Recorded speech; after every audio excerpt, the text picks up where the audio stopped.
Assalamualaikum warahmatullahi wabarakatuh. Anda kembali menyaksikan program Kebanggaan Anda Dua Sisi dengan dua host kesayangan Anda tentunya Aditya Nugroho dan Arif Fadil. Ya. Selamat tahun baru ya, Ho. Betul, selamat tahun baru. Hari ini adalah hari pertama di tahun 2026. Betul. Resolusi harapan agar di tahun 2026 negara kita menjadi lebih baik dalam segala aspek, tentunya ini menjadi harapan kita bersama, Pi. Ya, ini bicara soal awal tahun masih terngiang ya bencana yang terjadi di akhir tahun lalu, dan harapan kita di awal tahun ini tidak ada lagi bencana ya, Ho, yang juga merenggut nyawa saudara-saudara kita, mengganggu aktivitas, kenyamanan, kehidupan saudara-saudara kita. Bantuan juga berjalan atau tersalurkan dengan baik, korban juga sudah tertangani dengan baik, trauma healingnya pun juga berlangsung dengan lancar. Betul. Dan juga yang jelas setelah kejadian bencana, rehabilitasi, rekonstruksi untuk para korban ini juga bisa berjalan dengan baik, Ho. Ya. Amin ya, mudah-mudahan. Amin ya Rabbal Alamin. Nah, Ho, bicara dua sisi di tahun 2025, Ho. Oke. Ya, jadi yang teringat sama saya itu banyak sekali tema-tema yang pecah, yang heboh, bahkan viral ya kan. Betul. Di sosial media. Salah satunya, Ho, ini terngiang di kepala saya ketika kita ngundang narasumber pada saat itu. Moge masuk tol ya. Oke. Nah, ini apakah diperbenarkan, diperbolehkan atau tidak? Oke, kalau menurut saya sih Moge masuk tol tuh kayak privilege, Pi.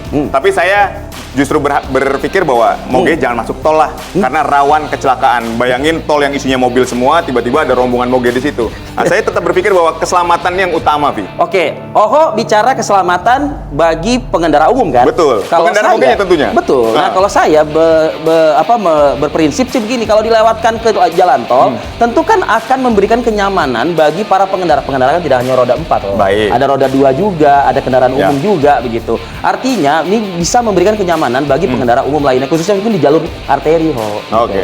Tapi daripada kita yang berdebat di tahun baru ini, Pi, udah kita lihat saja cuplikan berikut ini dua sisi episode Moge masuk tol berlebihan atau tidak. Berikut ini. Jadi Prof Musi, ketika tadi kita lihat ada usulan dari pimpinan dari Komisi 5 DPR RI yang menyatakan bahwa Moge ini boleh lewat tol. Apakah ini sesuatu yang berlebihan atau tidak menurut Profesor? Silakan. Ya, terima kasih. Kalau kita bicara Moge masuk tol, paling tidak ada dua perspektif. Ya. Yang pertama dari aspek yuridis. Apakah undang-undang kita sudah membolehkan untuk itu? Sejauh yang kita tahu dari PP nomor 44 2009 itu tidak boleh. Itu dari aspek yuridis. Dari aspek sosiologis itu akan terjadi masalah keamanan manakala Moge itu dibolehkan masuk ke tol. Di dalam Undang-Undang nomor 22 itu jelas betul tujuan penggunaan tol itu, bukan penggunaan tol. Undang-undang itu tujuannya apa? Ya. Pertama harus aman, dua harus selamat, harus teratur, harus lancar. Apakah lancar itu kalau masuk tol itu?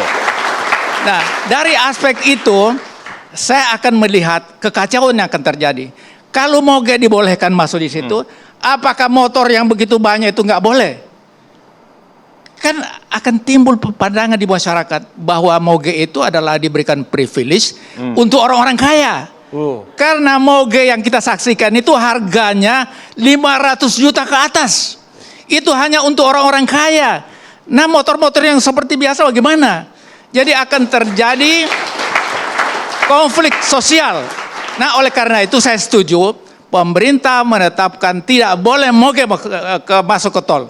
Karena itu tidak ada jaminan keselamatan, tidak ada jaminan keamanan, dan juga keteraturan di situ. Oke, baik. Kita sudah tangkap di pernyataan awal dari Pak Musni. Saya ingin Pak Irianto. Benarkah nanti akan menjadi konflik sosial? Benarkah nanti akan membahayakan keselamatan dan keamanan? Silakan dengan mic-nya. Silakan Pak Irianto. Saya pengen ketawa dulu, Pak. Bapak bicaranya kayaknya hanya main di Cililitan aja, Pak. Bapak mainnya ke Eropa, Pak, Amerika, Pak. Saya ini udah naik motor keliling dunia, Pak. Pendapat Bapak boleh lah, secara undang-undang, secara yuridis itu harus digodok, Pak. Dan saya ini, Pak, udah 16 tahun kita perjuangkan Moge masuk tol, Pak. Sampai kita minta ke anggota dewan, sampai ke Orlantas. Urgensinya apa, Pak Irianto? Urgensi. Kenapa? Urgensinya apa? Karena Moge kalau lewat jalan biasa, Pak, sangat mengganggu masyarakat. Sangat mengganggu. Kenapa juga kalau minta jalan tol? Karena di jalan biasa tuh sangat mengganggu masyarakat dan kita juga mengejar agar pemerintah daerah mendapat income dari masa tol ini. Artinya ada sisi benefit ya berarti ya buat negara ya. Bapak boleh bicara secara hukum. Hukum tuh yang bikin kita kok, Pak. Anggota dewan kok, Pak. Ya Bapak jangan kaku. Jadi gini Pak. Jangan kaku, Pak. Sebentar dulu, Pak. Baik. Sebentar. Bapak dengar dulu, Pak. Bapak nggak pernah naik motor besar. Bapak tidak pernah naik Harley. Bapak punya Harley nggak? Saya tanya. Nggak punya Harley nggak? Jadi gini Pak. Nggak, sebentar dulu. Ya, saya mau jawab dulu. Jangan Anda samakan Indonesia dengan Eropa dengan Amerika. Tidak, Pak. Indonesia Tidak bisa jangan Anda lihat 30 samakan tahun dengan yang itu lalu, Pak. karena masyarakat kita Bapak masih lihat dalam sekarang. keadaan seperti sekarang Indonesia ini, Pak. itu bukan jauh 50 tahun Tidak lalu, ada Pak. kedisiplinan lalu lintas. Bapak terlalu Tidak ada kedisiplinan di negeri ini, oleh karena itu harus dibangun. Kalau masyarakatnya sudah disiplin, masyarakatnya sudah teratur, baru kita membolehkan itu. Jadi salah Bapak kalau menyamakan Indonesia Brother. dengan Amerika dengan Eropa, itu salah. terbang 1,5 jam ke Singapura, otak you langsung berubah. Ya. Mindsetnya langsung berubah. Berani buang ludah, berani buang puntung rokok. itu tergantung pimpinan saudara. Saya waktu sekolah, bola balik saya hampir tiap bulan saya ke Singapura. Saya tahu persis. Tapi di sana itu ada kedisiplinan yang kuat. Oleh karena itu saya meminta kepada Presiden Prabowo supaya wajib militer. Karena tidak ada disiplin di negeri ini. Itu terlalu melebar mungkin Ya, Prof ya. harus ada disiplin baru bisa dilaksanakan yang Bapak sampaikan Terlalu itu. jauh, Pak. Jangan Nggak bicara bisa. itu dulu. Bapak khawatir mengenai keselamatan, mengenai Ya. bukan itu, Pak. Jangan terlalu menganggap masyarakat Indonesia tuh sekecil itu, Pak. Bapak Masyarakat salah, kita Pak. udah pintar, Pak. Bapak salah. Tingkat kecelakaan di jalan itu luar biasa tinggi. Mau perbanyak lagi orang mati di negeri ini Jalan gara-gara umum ya, memberikan jalan umum privilege. berarti ya. Kalau jalan Jalan umum umum. iya, Pak. Iya. Sekian persen saya tahu itu, Pak. Betul. Tapi Bapak coba dong di tol. Kan Pulau Jawa dulu lah. Di Pulau Jawa ini sudah memenuhi standar untuk tadi motor gede ini lewat ke jalan Kalau tol. saya lihat Suramadu, waduh itu ketabrak motor kecil nanti sama moge. Kecil jalannya. Sama kayak jalur sepeda yang di Jakarta kok. Nah, jadi ini harus dipersiapkan betul. Oke. Jadi kita nggak bisa paksa. Ini soal berlebihan atau tidak ya dari pendapat Anda? Kalau menurut regulasi nggak berlebihan, tapi harus siap. Gitu loh. Tadi kalau dikatakan, oke, pendapatan tambah, mari kita sampaikan. Kecelakaan masih tinggi, bukan cuma di jalan reguler. Di jalan tol, 2 hari lalu masih. Jadi Bang Mas Bay. Tigor, kalau untuk hal yang baru, barang baru, atau planning yang baru, semuanya harus ada studi kelayakan. Oke. Kalau tidak ada studi, hanya bicara di sini aja, apa yang kita dapat? Oke. Pak? Oke. Baik. Mungkin Pak Prof Musni ingin mendapatkan terakhir mungkin Pak Prof Musni. Ya. Jadi yang harus kita lakukan ini, setiap undang-undang yang kita mau buat atau peraturan yang kita buat harus ada studi kelayakan. Nah. Apa dampak positifnya, apa dampak negatifnya. Oke. Jadi jangan karena kepentingan politik sesaat buat undang-undang, akhirnya korban rakyat. Oke. Nah, ini barangkali edukasi yang kita sampaikan ke seluruh negeri ini, terutama Kalau bro kita teman-teman ini yang selalu berkuasa bicara selalu ini. negatif, pasti yang negatif terus. Ya. Itu bukan solusi, tapi Ini bukan negatif terus. Oke. Ini bukan negatif, Makanya tapi beli motor, bro, edukasi beli untuk motor. kebaikan bangsa, Pak. Anda yang negatif untuk kepentingan Anda saja. Oke. Kita Dari bicara awal untuk sampai kepentingan sekarang bangsa, Pak. negatif terus, Nah, negatif. Tidak ada Jangan negatif. kayak di gitu sini. lah. Izin, Ini Pak. ada Oke. kebenaran Waktu yang kita harus lakukan. Waktu kita terbatas. Ya, kami kita sudah mau kami habis. dari kelompok motor besar juga kami tidak ingin dispesialkan, Pak. Oke. Ya, kami hampir semua kelompok motor besar. Oke. Kalau nggak bisa naik motor besar, kalau nggak bisa menerima panasnya motor besar, jangan naik motor. Oke, baik. Kan gitu Baik, kira-kira. Pak. Ya, ada juga yang seru-seru lainnya nih kalau Ya. bicara soal dua sisi tahun 2025. Ya, salah satu juga yang seru itu ketika kita membahas ingat nggak soal Iran Israel gencatan senjata. Betul. Ini perang udah usai kan gitu ibaratnya kan. Nah, ini kalau nggak salah kita hadirkan perdebatannya itu di medio Juni 2025 ya. Betul.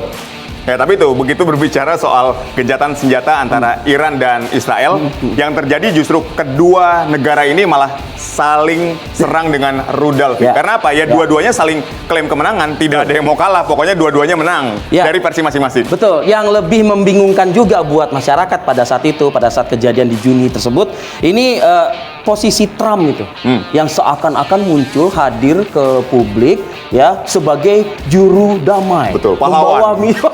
membawa misi damai. Gimana kita mau yakin dengan judul tersebut begitu ya? Yang jelas kita tahu kan Donald Trump, pemimpin Amerika Serikat itu adalah sekutu atau rekan sejawat dari Israel, betul iya sekali. kan? Kok bisa-bisanya membawa misi damai? Nah, ini yang membingungkan tentunya. Misi damai buat Israel. Misi damai buat Israel. Nah, kita simak aja cuplikan yang seru dari tema Iran-Israel, gencatan senjata, perang usai. Berikut ini.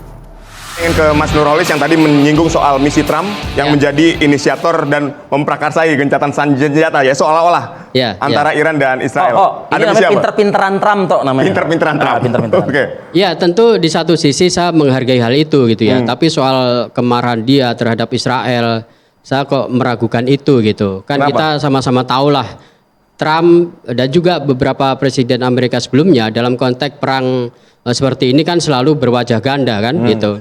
Jadi bisa saja itu Amerika tanpa Israel tidak mungkin. tidak mungkin. Karena itu Iran kenapa menyebut Israel itu setan kecil, Amerika itu setan besar. Oke. Kan gitu kan. Gitu. Tapi Mas Nurholis, ya. saya cuma ingin mengatakan begini, orang kayak Trump itu adalah salah satu kelemahannya, dia itu bodoh dalam berpura-pura. Jadi dia kalau lagi marah, marah aja, dan kata-katanya sering tidak terkontrol. Saya cuma ingin mengatakan kali ini nih, Mas Nurholis kan membayangkan presiden-presiden yang normal nih, yang ketika tampil harus menampilkan gaya yang berwibawa dan jujur dan seterusnya. Kalau Trump, he doesn't care. Ini gaya koboynya dia tadi Dia ya. emang gayanya cowboy. Jadi ketika dia bilang, ini kurang ajar nih Israel, kan gue bilang gencatan senjata, lu malah nyerang. True or fake? Iya. True or fake?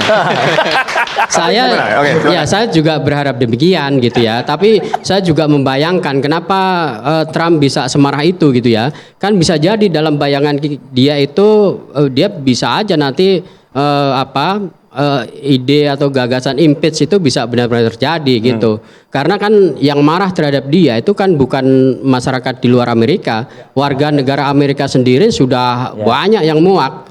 Termasuk Ya mungkin tidak hanya urusan cawe-cawenya dengan Iran, tapi Amerika, tapi yang Palestina. politik dalam negeri kan juga berkembang juga. Betul, gitu. Tingkat Nah, itu- kepercayaan Tapi masyarakat bahwa bahkan dia- turun 40%. Misalnya gini, bahwa dia menyerang Iran tanpa persetujuan Kongres, tanpa memberitahu Kongres, itu kan bikin marah Kongres. Betul. Iya. Ya, makanya saya katakan tadi orang kayak si Zohran Mamdani dari New York itu sebetulnya kemenangannya menurut saya turut dibantu oleh kemuakan orang Iya. terhadap gaya-gaya Trump dan kawan-kawan dari Republikan. Berarti Anda mau mengatakan ada movement di Amerika saat ini?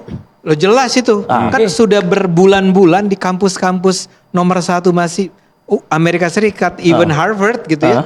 Dan yang besar-besar itu kan ada penolakan kepada perang ini secara terus-menerus dan orang tuh sudah tidak malu-malu lagi bilang bahwa I am against Israel Oke. gitu kan. Nah, tadi Anda belum menjelaskan secara lengkap misi Trump jadi apa? Ya, misi Trump jelas dia ingin menunjukkan bahwa negara dia itu superpower dan itu tidak terkalahkan, kira-kira gitulah. Kan itu yang selalu ini kan. Jadi ada post power syndrome kalau Amerika itu kalah dengan negara lain. Nah, itu yang menurut saya satu hal yang ini sulit untuk diakui oleh Trump gitu. Gitu. Tapi di luar itu saya ingin mengatakan bahwa kan Trump ini kan mencitrakan diri sebagai orang yang religius gitu ya, bahkan cenderung agak fundamentalis kira-kira gitu. Tapi justru dari situ saya ingin mengingatkan kepada dia gitu, dua-duanya juga terhadap Israel juga. Kan Trump itu kan latar belakangnya evangelis. Nah, kalau dalam ajaran Alkitab itu kan gini, berbahagialah mereka yang meniti jalan damai karena akan disebut oleh Tuhan sebagai anak Allah kan gitu. Kalau dalam Alkitab kan begitu. Nah, semoga ayat itu bisa menjadi inspirasi bagi Trump untuk mengingatkan diri dia sendiri. Tapi mungkin bagi seorang Trump terinspirasi dari ayat itu. Karena kan ini sering Nah. kali malah jadi pemicu perang kan? Ya kan kita hanya bisa berharap Mas gitu, ya kan? Enggak ada cara lain gitu, karena kita sama-sama sepakat bahwa perang itu bukan jalan keluar, Oke. gitu. Oke. Mas Pizarro ada komentar soal ini? Ya, ini yang menarik sebenarnya itu kritikan internal terhadap Trump itu juga sudah terjadi para pendukungnya. Atau kita nyebutnya MAGA, kelompok MAGA, Make America Great Again. Ya, seperti itu. Karena kan jualannya Trump itu ketika dia menang, ini kan lucu. Dia tuh jualannya sebagai juru damai. Ya. Orang yang anti perang. Bahkan dia ikut nyalahin Biden itu. Tapi dia ngebom Iran. Karena terlibat dalam perang terhadap Israel. Dan dia berhasil menipu para pemilih-pemilih Arab ya kan. Di Amerika karena dia menipu seperti itu. Padahal yang ketika dia naik menjadi pemimpin, jadi presiden, yang terjadi ialah ketika Israel kemudian memutuskan melanggar gencatan senjata, itu kan juga tidak lepas dari green light dari Trump. Ya, ada restu dari Trump, dari Netanyahu, dan akhirnya sampai sekarang genosida Gaza masih terus berlangsung sampai sekarang. Iya. Begitu juga Netanyahu tuh tidak mungkin juga berani menyerang Iran tanpa juga restu dari Donald Trump. Ya, jadi inilah yang kemudian di internal Amerika itu juga terjadi gonjang-ganjing yang begitu sangat kuat. Karena pendukung-pendukung Trump itu balik mempertanyakan mana doktrin American First yang selama ini digadang-gadangkan di kampanye. Ini kan doktrinnya simpel aja. Doktrinnya itu ialah fokus pada ekonomi domestik dan juga mengurangi perang di luar negeri. Makanya kan Trump itu kan juga menyetop dana bantuannya kepada Ukraine. Dan itu karena membebani anggaran militer yang ada di dalam Amerika. Tetapi ketika dia kemudian malah ekspansi ke Iran, ini kan jadi tanda tanya di internalnya. Padahal menariknya, utang Amerika sekarang itu 36 triliun US dollar. 23%-nya aja untuk bayar bunga APBN. Makanya kan kenapa dia ke Timur Tengah nyari investasi. Atas bisikan Elon Musk, kamu nggak bisa terus begini, kalau nggak kita akan disalib sama Cina. Seperti itu. Oke, silakan. Mas Tapi Loris. ya mungkin ada satu hal juga yang luput dari kita ya. Ini perang ini kan di balik itu juga ada bisnis senjata ya. Dan itu sebagian besar kan dipasok oleh Amerika dan Eropa. Ya. Ya, terutama Spanyol ya. Spanyol itu kan mendominasi pasokan senjata ke berbagai negara. Ini juga tidak bisa kita abaikan gitu. Suka tidak suka, di balik perang ini ada bisnis senjata yang menggiurkan juga cuannya. Gitu. Nah, inilah yang perlu kita cermati. Lalu yang kedua, berarti suplai senjata terhenti dong berarti kalau gencatan kan? Atau perang usai gitu misalnya. betul kan berhenti hanya sementara. Sebentar lagi kan bisa perang terjadi gitu. Kenapa bisa berlanjut? Karena gini, Iran itu sudah memberikan warning bahwa dia akan keluar dari NPT. Nah, artinya kalau dia keluar itu dia bebas mengembangkan senjata nuklir. Nah, ini kan juga problem buat kita semua gitu. Ancaman terkait dengan perang itu nggak hanya berimbas kepada Iran dan negara-negara di sekitarnya, tapi juga sampai di Indonesia. Kan Iran itu punya ini ya, Teluk Hormuz itu. Itu adalah pemasok minyak 20% di seluruh dunia. Nah, kalau itu tidak lagi sampai ditutup oleh Iran, misalnya, maka itu imbasnya sampai Indonesia. Ada analis yang mengatakan imbas itu akan berakibat kepada kenaikan minyak di Indonesia 20-30%. Nah, tentu ini akan berimbas kepada masyarakat luas. Ekonomi juga. Betul, gitu. Karena itu bagaimanapun Indonesia, meskipun jangankan Indonesia ya, PBB aja kan nggak didengar oleh Amerika dan juga Israel. Tetapi menurut saya Indonesia harus terus menyuarakan bagaimana perang itu bisa dihentikan. Caranya gimana? Indonesia nggak bisa sendirian, dia harus bekerja sama dengan OKI misalnya. Kan OKI salah satu yang mengutuk soal perang ini gitu ya. Lalu negara-negara Arab di Timur Tengah. Nah, selama ini kan sebagian besar dari mereka kan diam melihat ini. Ya karena mereka mungkin hanya bersikap parsial saja ya. Iya, betul, pasif. Nah, Indonesia harus memerankan itu supaya perang ini bisa mungkin kalau tidak bisa dihentikan ya bisa inilah gencatan senjata ini bisa berpanjang gitu ya. Silakan, Mas Ini Adi. karena ini mumpung ini disebut, Ya. tapi Indonesia juga saya rasa harus mengikuti narasinya Iran, ya. Dia hanya mau berhenti perang kalau orang-orang Palestina itu tidak lagi diserang. Jadi jangan sampai kita seolah-olah menyangka bahwa yang perang tuh hanya Iran versus Israel, and that's it. Ya, enggak, ada pihak lain yang jauh lebih membutuhkan perdamaian, namanya Palestina. Jadi kalau memang Indonesia mau ngomong sama OKI, bareng-bareng OKI nih ya, semua itu menyatakan bahwa mendukung gencatan senjata, meminta agar serangan dihentikan, tapi terutama serangan dihentikan bukan hanya ke Iran atau Tapi ke sampai Israel, ke Palestina. tapi juga Palestina. Oke, Anda kembali menyaksikan Dua Sisi. V, Dua Sisi ini juga pernah membahas mengenai syarat menjadi anggota DPR ini harus S2 nih, ada usulan ya. Harus S2, kemudian Bahasa TOEFL-nya 500, ya kan? Karena itu tadi, kita melihat sekarang bahwa syarat jadi anggota DPR hanya tamatan SMA, tidak harus menyertakan TOEFL dan juga tidak harus bisa berbahasa Inggris. Oke, kalau saya sih yang penting punya jiwa dan punya nalar, apalagi kalau udah ada bencana. Nah, betul. Belum lama ini, Betul. ya kan. Harus- Tapi ini bicara soal yang tadi Yoho sampaikan ya mungkin. Kalau saya sih nggak setuju ya, dia S2 terus bisa berbahasa asing Betul. gitu ya dan lain sebagainya. Nggak ada jaminan kok, Ho.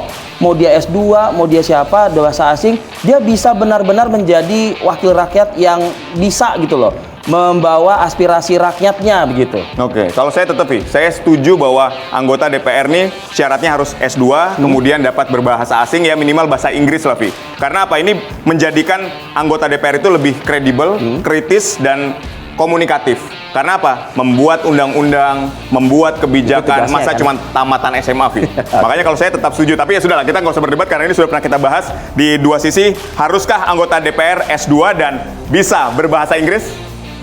Soal meningkatkan strata pendidikan untuk masuk DPR sebagai anggota DPR S2 bahkan. Begini, Ya. kalau menurut saya SMA zaman dulu itu kualitasnya sama dengan S1 sekarang. Baik. Sama dengan uang, present value, nilai kemudian. Ya, itu satu. Yang kedua, tentu saya berharap minimal S1 lah ya. Ya. Minimal S1. Minimal ya? S1. Nah, yang ketiga soal TOEFL 500. Menurut saya pun anggota DPR minimal speaking English a little lah ya. Betul, I can. Yes. Nah, kenapa begitu? Karena kalau kunjungan ke luar negeri pun sebenarnya ya, Kunker tuh ya. kunker ke luar negeri pun kita nggak butuh kok bahasa Inggris. I can.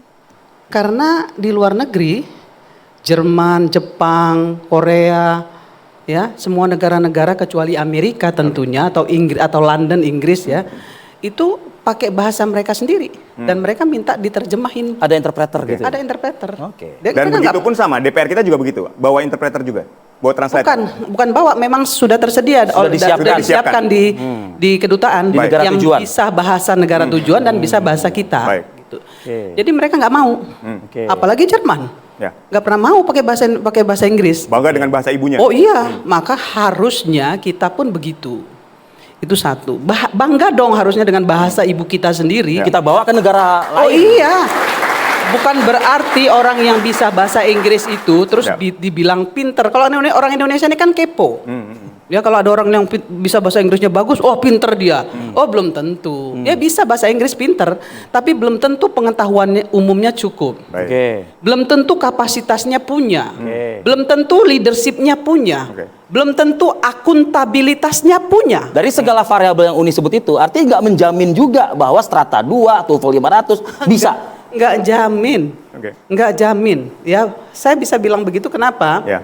Karena begini, untuk menjadi wakil rakyat, yang paling penting itu kapasitas, kapabilitas, dan akuntabilitas. Apa arti akuntabilitas? Moral. Oke. Leadership ya, moral itu yang paling penting, moral. Mau S3 kalau nggak punya moral untuk apa? Repot juga nanti. Kan larinya ke KPK. Larinya ke Kejaksaan Agung. Oke. Banyak yang orang S3 itu masuknya ke sana. Coba lihat itu yang kemarin di Pertamina. Coba S berapa tuh? Oke. Saya tanya, ya kan?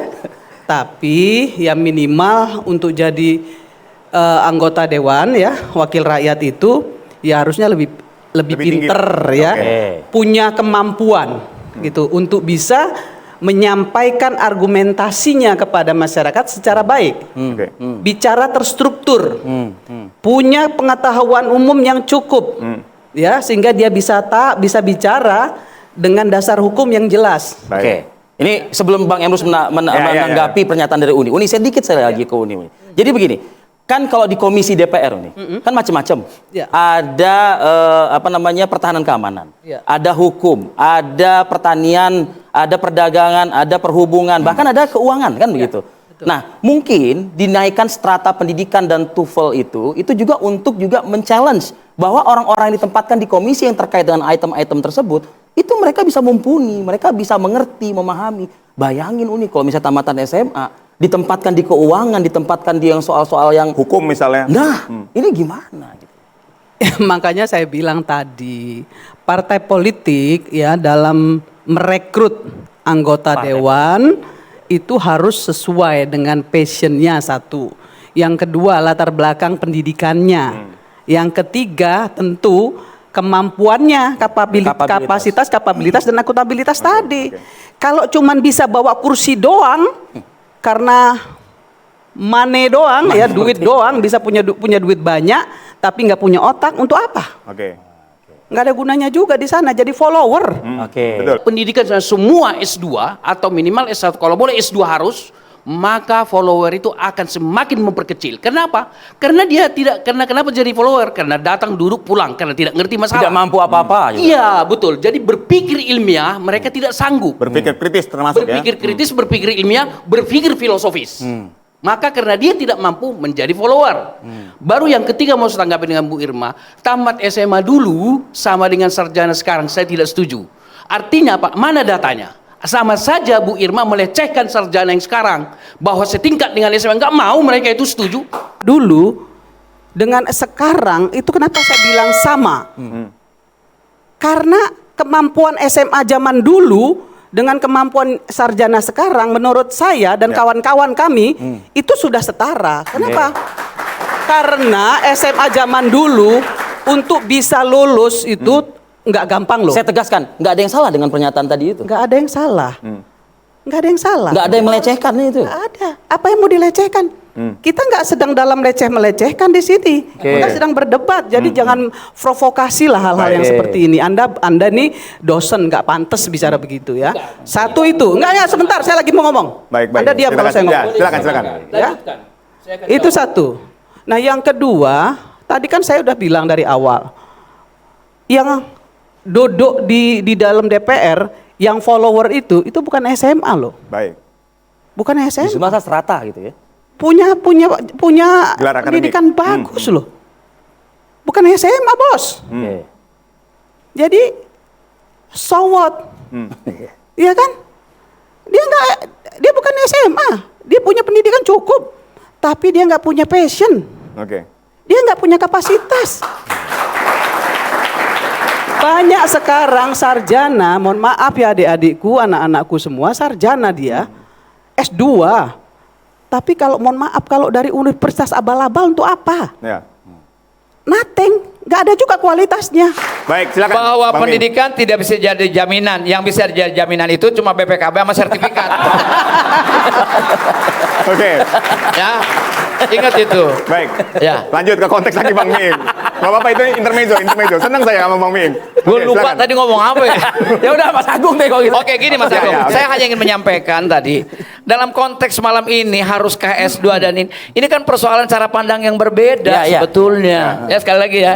Jadi judulnya bukan koreksi judulnya loh. Ya, ya, ya. Tapi kali ini yang dipersoalkan oleh rakyat tentang DPR adalah apa? Kalau dalam yang saya baca di teori komunikasi itu, image baik dan buruk itu sangat tergantung pada reputasi seseorang atau lembaga. Betul Ya, Mas Agung? oke. Ya. Reputasi ini akan ditentukan oleh performance.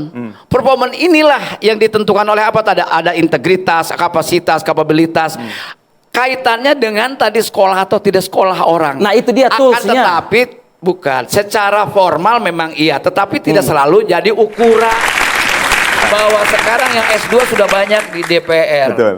Tetapi kan itu tidak berbanding lurus dengan hasil kinerja mereka, even itu S2 sudah banyak dengan kebijakan yang dibutuhkan oleh rakyat sehingga rakyat masih protes. Artinya apa? Juga tidak menentukan S2 kumpul di sana menjadi kebijakan lagi mensejahterakan rakyat, kan tidak, ini fakta gitu loh. Tapi kalau jumlahnya melampaui itu 50% bahkan 100%. Sekarang 38 saya ya, yakin, sekarang 38. Saya akan produk legislasinya semakin berkualitas. Kita nggak ujuk-ujuk ke MK terus untuk uji materi, untuk GR dan seterusnya. Oke, Anda kembali kembali menyaksikan Dua Sisi. Vi, kita juga pernah membahas kasus ijazah Presiden ke-7 RI Joko Widodo yang hingga kini kasusnya terus bergulir. Nah, ini juga polisi sudah menetapkan Roy Suryo CS sebagai tersangka. Namun ada yang menarik karena kritikus politik Faisal Assegaf ini mengusulkan kepada Komisi Percepatan Reformasi Polri untuk kasus ini diselesaikan secara mediasi saja, tidak perlu ke jalur pengadilan. Ya, karena itu tadi, biar tidak lagi ribut-ribut dan gaduh di masyarakat. Saya aja capek, Vi, mengikuti kasus ini. Oh, capek bagaimana dengan saya. Karena itulah makanya mari kita sepakat ya pemirsa ya, bahwa ini ke jalur pengadilan saja, biar dibuka secara terang benderang. Di sini satu sisi mengklaim ada bukti. Di satu sisi mengklaim kita siap mengkanter.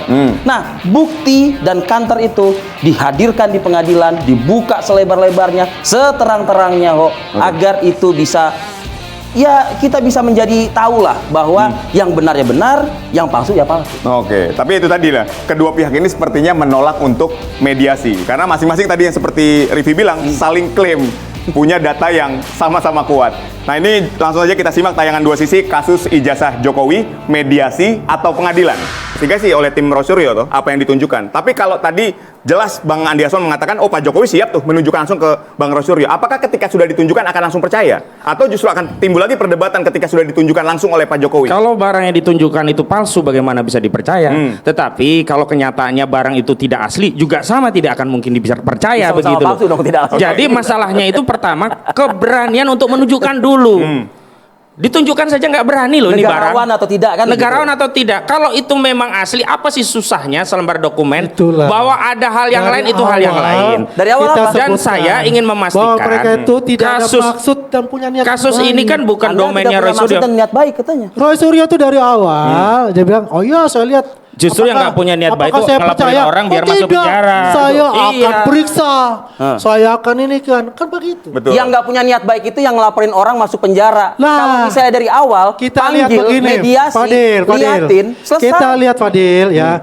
Tanggal 30 April itu melaporkan. Sebelumnya itu dari Desember Fadil. Ya, itu long time loh. 4 bulan itu nggak main-main. Setiap hari digoreng, ditimbulkan di fitnah. Adakah orang yang sekuat seperti beliau? Pertanyaan saya untuk itu. Ya, adakah orang yang selalu memperkecil ijazah seperti beliau? Itu pertanyaan tadi kan publik. sudah disebutkan. Kalau palsu ya udah, terus tidak asli pula. Artinya memang sudah tidak punya niatan mereka. Kalau kita tunjukkan itu, ya mereka oke, cukup. Kalau saya sekarang itu, enggak kepada mereka, Roy itu sudah penyidik. mengatakan ke saya. Karena barang ini kan itu sekarang akan di penyidik. diambil barang itu, jadi kemudian dia akan periksa sendiri.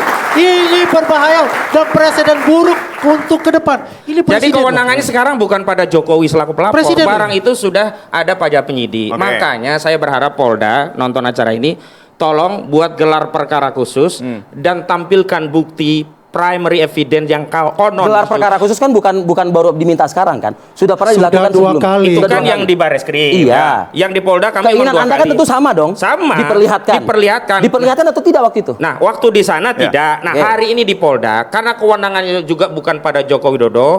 Karena sudah ada di Polda, maka Polda sebagai instrumen negara yang ingin menyelesaikan kegaduhan ini harus ambil inisiatif untuk menunjukkan. Gak ada urusan lagi dengan saudara Joko Widodo. Saja. Tapi kan semua ada di tangan penyidik, di tangan Polda Metro Jaya. Apakah perlu melakukan gelar perkara khusus? Itu hak tersangka. Pernyataan Kabid Humas. Mereka sudah tersangka. Pernyataan Kabid Humas menghormati hak tersangka. Gak apa-apa. Itu kan hak. Makanya saya bilang kita kembalikan kepada penyidik dan Polda Metro Jaya. Yang tidak perlu diintervensi. Tidak perlu kita intervensi untuk itu. Kalau itu memang yang ingin saya tanyakan ketika di Bareskrim, di Bareskrim dikatakan bahwa ijazahnya identik. Apalagi yang ingin diketahui? Deskripsi naratif yang repetisi yang dilakukan dalam gelar perkara khusus tidak menghasilkan keyakinan apapun kecuali kecurigaan makin besar. Kenapa? Kok di gelar perkara khusus barang bukti tidak pernah ditampilkan, sementara di kasus lain mudah sekali barang bukti itu dijejer, ditaruh dan seterusnya. Bukti itu yang kedua, justru ada statement yang berbeda antara Bareskrim dengan Joko Widodo. Maka dicek secara misalnya soal KKN. Sebentar, satu-satu. Versinya Joko Widodo dia 85, versinya Bareskrim 83. Nah, hal-hal yang kontradiksi dan anomali di dalam proses itu, apakah kemudian kita bisa yakini sebagai sebuah kebenaran? Sebenarnya ini bisa dieliminir dengan dengan cara apa? Nih ijazahnya. Jadi perdebatan yang lainnya menjadi tereliminir. Tapi pada saat yang bersamaan, saat itu juga ijazahnya tidak bisa ditunjukkan. Kenapa tidak bisa? Karena saat itu hanya dipinjamkan terus dibawa lagi ke Solo. Kalau hari ini di Polda disita. Bang Zainuddin, ini ijazahnya, tapi kan tidak sebatas itu. Justru misalnya kubu dari Rosulio akan mendalami, akan beginilah, dan menginvestigasi diperlihatkan lagi saja kan? tidak, apalagi bisa mendalami gitu loh. Jadi gini, jangan berhalusinasi. mensream mereka Diperlihatkan itu saja sudah jelas. tidak, apalagi mau mendalami. Ya. Bang Andi. Jadi mensream itu sudah jelas. Dari awal, dari bulan-bulan Desember itu, mereka tidak mau. Mereka pengen ambil dan mereka akan selidiki. Kalau ditawarkan mediasi atau pengadilan, orang yang punya etikat baik, orang yang berdiri tempat yang tepat adalah mediasi. Kalau pengadilan itu berbeda. Saya akan menanyakan yang di luar yang telah dibahas selama ini di banyak media. Kalau Pak Roy Suryo itu kalah, dia akan dipenjara karena prosesnya seperti itu. Kalau ijazah mantan Presiden Jokowi itu palsu, ternyata ya mengandung risiko. Tapi ingat, apa risikonya? Risiko tergantung hakim, karena ini yang semua bahas. Kalau dia dinyatakan oleh persidangan, bukan oleh lembaga pendidikannya, Gajah Mada, UGM. UGM mengatakan ini pernah belajar di sini, ini pernah lulus di fakultas ini, dan ijazah sudah ada pada dia, sudah kami serahkan. Persoalannya adalah memang dia sarjana kehutanan. Memang dia asli memiliki pengetahuan tentang ilmu dipelajarinya di UGM. Ijazahnya hilang. Ijazahnya diambil orang, dicuri. Sekarang menurut keyakinan hakim, apakah dia sah sebagai ahli kehutanan atau dia karena hilang identitas formel tadi, materialnya menjadi ikut hilang. Apakah begitu? Tidak. Kalau tidak, tentu dia membuat ijazah palsu dan dia salah. Ada hukuman yang akan dikenakan menggunakan surat palsu. Apakah surat palsu ini dibanding dengan keadaan yang sesungguhnya dia memang lulusan dan mempelajari, menguasai ilmu itu, menjadikan perbandingan bagi hakim.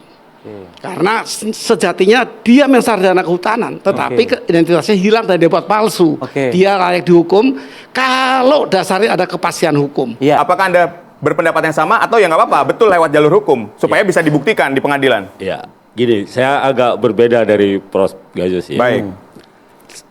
Mediasi itu secara resminya ada di wilayah perdata sebenarnya. Ya. Karena setiap sidang perdata awalnya itu mediasi, karena itu ada profesi mediator di dalam perdata.